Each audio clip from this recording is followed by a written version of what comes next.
The Philadelphia Eagles fall to the Chicago Bears 24-2015. And I specifically paused it at this right here, Ben Johnson and Nick Sirianni, because this game highlighted the importance of coaching more than I think any game that I've seen in a long time.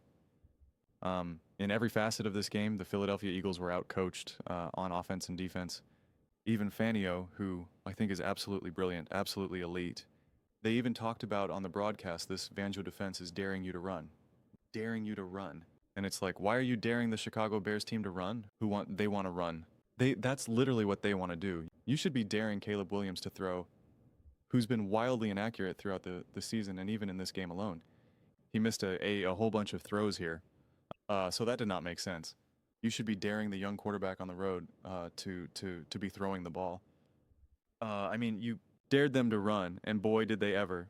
17 rushing first downs. 17 rushing first downs.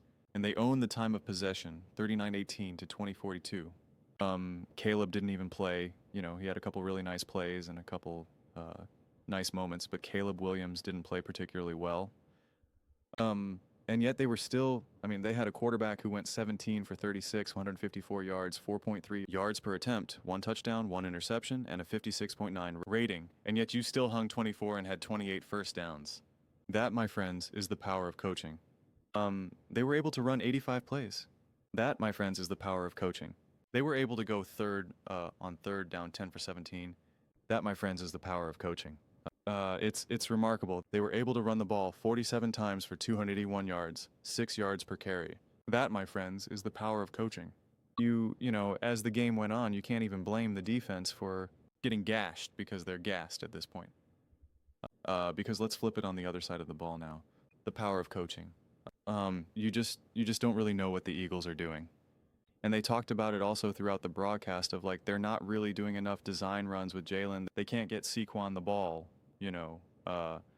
Saquon just keeps getting met in the backfield behind the line of scrimmage, that when you can get him in space, and it's still like there's no creativity to even get the run game going. Even though this O-line is clearly imperfect, there's no other coaching and game playing, game planning, game management, or play calling to help work around that in any way. And also Tank Biesby, who is a more physical runner, give him an opportunity, because maybe at least if he's met in the backfield, he can fight for another yard or two, maybe. I mean, I think Saquon's even production here is a little misleading, because it's, you know, 13 for 56, 4.3 yards per carry. And if you didn't really watch the game, you'd be like, oh, they should have handed the ball off more. You know, Saquon was actually having a pretty good game. And it's like, not quite. You know, not quite. And then now, even near the end of the game, and this is what I had said during the Giants game, and it was just like, at this point, let Jalen Hurts just throw all over the field here. And we saw a glimpse of what that can look like in this game. Like I said, what we saw, I forget I said it during the Giants game, but I referenced a different game though. I said it during my Giants post-game video, but then I referenced a different game. I just don't remember exactly off the top of my head right now. And you can see what that looks like. But the problem is that the passing game is, there's just no timing and rhythm to that passing game. And it can't get set up through the run game. You know, there's no run game for it to build off of that. You can then set up these plays kind of like similar to also what the broadcast talked about today and what they were highlighting that Ben Johnson was able to do with Caleb Williams. But then also in that clip that I showed you all earlier with Nick Foss talking about the play calling, setting up screenplays and whatnot. And so, you know, it's just Nick Sirianni deserves a ton of blame here. Obviously, I think Kevin Paulo deserves a ton of blame here. And Fangio, I mean, I don't know why you're quote unquote daring them to run. Dare the young quarterback to make plays, to make throws. He has his completion percentage is under, continues to be under like 59%. Like, he has been inaccurate. I've watched all his games. He has been inaccurate. This was not this great kill. He had one great scramble and a couple really nice throws. Besides that, wasn't that great, man. It was not that great. Turn him into a passer. Make him make plays. Certainly not daring them to run. I mean, they're a top 2 rusher. They had 2 running backs with 125 plus yards. Like, you're not going to win a game like that. When some team's able to run the ball 47 times for 281 yards, you're not going to win the game. You're just not going to win the game. So it's just comically hilarious at this point. And I mean, even these passing stats are a little juiced up because near the end of the game, but I mean, the Bears defense was still going for it. They weren't just kind of sitting back and giving them nice little soft coverage, honestly. So it's just even just watching those plays, I'd say like just go back and watch those last couple drives. Oh, the other thing is why they went for the 2-point conversion that early on. It's got to be one of the dumbest things ever. You just kick the field goal. You have some momentum now, and you're giving a reason for your defense to get fired up because now you're telling your defense, get us the ball back and we're going to go march down the field and tie this game up. But now you don't get the 2-point conversion. Now it's a 2-possession game. And now it's just like, well, what are we playing for right now? That's called game management. And you failed. You failed. Not to mention, you missed the extra point, which would have already made it an 8-point game. Then you kick the extra point again. Then now it's just a down touch. Like now your defense is like, hey, let's get the ball back. We got 3 timeouts. Let's go, baby. Let's do it. And they didn't do it. So yeah, this is, you heard the chance of fire, Kevin Patullo. I know there's been kind of this debate between, who to blame, the O-line, the coaching, Jalen Hurts, this, that, everyone wants to pick and choose who they, want to blame. At this point, the people who I consistently see, no, I'll just leave that to the side. There's so many other things that I want to say, but there's certain topics that I just really try my best to not discuss because it's we'll just say it gets a little tricky when you're making videos online. I'll just leave it at that. I mean, listen, right, AJ Brown, 10 catches, 132 yards, 13.2 yards per reception, 2 touchdowns on 12 targets. Like AJ and Jalen were feasting with each other, right? But I mean, yeah, you saw the creativity in the run game for the Chicago Bears. You saw the smart play calling. You saw him unapologetically say, we're just going to keep running the ball. We're just going to keep running the ball. And pretty much every throw that Caleb Williams had to make was incredibly straightforward, simple, and clearly defined. All the concepts were all clearly defined. And it was just like, it's just very simple, very straightforward. You're making everything incredibly easy for your quarterback, which is what great coaching does. And it's just like, yeah, I don't know what the Eagles do from an offensive coordinating standpoint. And even from like a Nick Sirianni standpoint, they're not going to fire Nicky. They're going to want that offensive coordinator. But I just don't know where you go. And it's not like you can now just install like a brand new offense in essentially December. But I mean, because even if they fired an OC right now and like let's say Doug Peterson, who I'm not calling to bring in, but let's just say Doug Peterson is actually like this brilliant offensive mind. And he's like, I'm willing to come to Philly right now. Like I'd love to do it. Help this team win a Super Bowl. Like let's go. There's a statue of me outside. I'm here for it. I'd love to come back. Let's get after it right now. Even if that was a possibility, it's like I don't even know what you would magically be able to do like right now, right? Like what problems are just solvable right now? And snorts? Yeah. I think it's a shame for the Eagles because this is a year where the NFL is really wide open right now. And you look at the AFC, I mean, like, who really scares you in the AFC? We could say these other teams are playing well, like the Broncos, the Patriots, etc.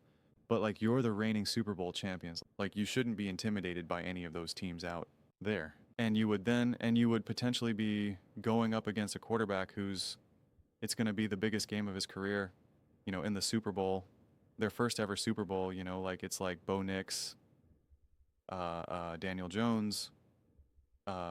Why can't I think Drake May, right? Like you're just like this Eagles team would have been there before. And it just doesn't seem like, you can't even feel good about it right now. At this point, you're almost like keep losing, don't make the playoffs, get a high draft pick. Unless you're going to be able to turn this thing around. Otherwise, you feel like, okay, they might make the playoff. They'll probably make the playoffs, maybe even win the division. I mean, they should win the division. But like, who do you feel confident and comfortable with? Do you feel like, oh, yes, we can still go on a run, like blah, blah, blah, blah, blah. Like, you can't feel confident. You can't feel confident. And again, the O-line, like we talked about a ton. And I've brought up the O-line, the O-line, the O-line, the O-line. But my point is like, that's what you're kind of dealing with right now. And it's not like I watch this game outside of maybe some of the run game. I don't look at this and just think like, oh, this was clearly the O-line. Oh, Jalen Hurts had no time. He was under duress for, blah, blah, blah, blah. You're just kind of like, This team doesn't know how to, the coaching doesn't feel like they know how to execute an offense right now and put these guys in positions. Um, even the plays that were made today, even the 230 yards and the 2 touchdowns, and the 10 catches, the 5 catches, the 2 catches, the 1 catch, the 132 yards, 40, like it still all felt like it was AJ being AJ, Devontae being Devontae, Jalen being Jalen. Like it still was just all about the bodies. And, you know, as Gay Cole, as the clip that I showed you before, as Gay Cole mentioned, it's like that's who the Eagles have always been, where it's just like we're just going to let our playmakers be playmakers. And it's just like it's a brutal way to play. It's a brutal way to play. Your coaching staff has to make things easier for your players, and I just do not think that is what this coaching staff is doing for this team right now. And the offensive side of the ball, you know, Sirianni and Kevin Patullo again, I think deserve a tremendous amount of blame right now. And Fangio, who I think has been great all season long, quote unquote, daring a team to run like the Chicago Bears, where that's exactly what Ben Johnson is a run first. First. That's what he wants to do with this team. He wants to run first. Again, as we can see with the 47 rush attempts, you're saying here, we want you to do what you do best, what you feel most comfortable. We want you to do the exact game plan that you want to do. And it's just like, how does that make sense? You know, like the infamous Bill Bitch would be like, we want to take away what you do best. We want you to play left-handed. We're not trying to like give your right arm a nice massage and be like, you okay? You good? No, no, no. Anything else we can do to make sure that you're feeling all comfortable and strong? Yeah. You okay? You want a nice little bit of heat? Want me to heat it up a little bit? Yeah. Yeah. Okay. Cool. Cool. Cool. We'll make sure that you're all smooth and ready to go. Don't worry, buddy. No, we got you. It's like what is going on right now? What is this? So I don't know. I don't know. It is one of those things why yeah, coaching, man coach, coaching. There's times that I watch the Eagles play and I'm just like the bodies aren't there. The O-line isn't there, right? Like whatever. It's just not there. Like, yeah, coaching can be better, but like, you know, there's just like they keep handing the ball off and there's just Saquon just get met in the backfield. Like, what do you want him to do? No one's open for Jane. Like, what do you want him to do? And you're just like, here, I'm just very much like, this felt just a terrible display of coaching. Even looking at the scripted plays, and I'll end here. Looking at the scripted plays from Chicago and looking at the scripted plays for Philly, again, it's just a night and day difference of a rhythm and execution. And so, yeah, it feels to me, I just don't know. This hasn't necessarily been in the Eagles wheelhouse, but to take a really big swing from a coaching perspective, I just think when you have a true offensive coach who knows how to problem solve, who knows how to troubleshoot, who knows how to consistently get the best out of his quarterback. Like again, why is Jalen Hurts having less designed runs this season? What? Like, what's the explanation? It's not the O-line. What's the explanation? What's the explanation? Where's all of the RPOs? Like, where's like any sense of creativity at all? Like, where is it? Why is in a game like this Tank just not touch the ball? Again, look no further than this game right here where they have multiple running backs. They got multiple running backs getting after it. And like I showed you earlier, you know, Gibbs and Montgomery, like other teams do it all the time. The Chiefs with Pacheco and Hunt, like why are the other teams doing it and not the Eagles? It doesn't actually make any sense. If it's good enough for Ben Johnson, if it's good enough for Andy Reid, if it's good enough for Kyle Shanahan, if it's good enough for, you know, just keep naming the offensive coaches Sean Payne, then it should be good enough for Kevin Patullo and the Philadelphia Eagles. It just should be. It's good enough for Matt LaFleur. It's good enough for every other team these days. I mean, look at all the rushers for the Green Bay Packers. 1, 2, 3, 4. We'll include Love there. 5. Watson 6. Jer Gibbs. David Montgomery. We'll kind of count Jared Goff, obviously not really that much of a running quarterback. Jameson Williams didn't work out for them, but still. Kareem Hunt, Patrick Mahomes, Isaiah Pacheco, Xavier Worthy, Rashid Rice. 1, 2, 3, 4, 5. 1, 2, 3, 4. Williams, Davis, Turpin, Dak Prescott. Okay. Cincinnati Bengals. 1, 2, 3, 4. Okay. Baltimore Ravens. 1, 2, 3, 4. I mean, this is now last week. The 49ers, Christian McCaffrey, Brian Robertson Jr. Okay. I mean, heck, I'm going through all these games right now. The Pittsburgh Steelers put up 28 points against the Chicago's Bears team with Mason Rudolph. They also ran a ton too. Kenneth Gainwell, Jalen. I mean, they were able to run more successfully than the Philadelphia Eagles. That's a serious problem. That's a sir. They have a better pass block, run block than the Philadelphia Eagles. But yeah, all the other teams are using multiple running backs, receivers, they're doing all this other stuff. So yeah, the NFL is definitely a have and have not league when it comes to coaching. And it is a stark snorts drop when it comes to offensive coaching, especially. Especially it's like you either got someone who knows how to come up with a game plan, game management, play calling, etc., or you don't. And you either have a coach who knows how to troubleshoot, deal with, overcome various concerns, issues throughout the course of the season, or you don't. Um, and right now, it does not seem like the Eagles have that. And it's just like I feel like a lot of people after this game, Eagles fans are going to be calling to fire. Again, they were chanting fire Kevin Patullo, in the stands. And I don't know what you would even do there. But I think even in a game like this, not even having any other creative run game aspect it makes no sense to me. That's indefensible. And it's indefensible to just say, hey, we dare you to run like that. That also is, against this Chicago Bears team is just indefensible. And the fact that this D line for the Bears, their defensive, pass rush and run, stop, win rate, and all of that type of stuff is not good at. And that's what I get. You saw the Steelers be able to run and have a ton of success, and the fact that they were able to have success in a way that the Philadelphia Eagles were not. It just screams a line and coaching issues. It just screams that because Saquon didn't forget how to play football, Jalen didn't forget how to play football. AJ didn't forget how to play football. Devontae didn't, like a lot of these similar same bodies, like they did not magically learn how to play football. And it's like, what are these changes right now? It's like coaching an O-line.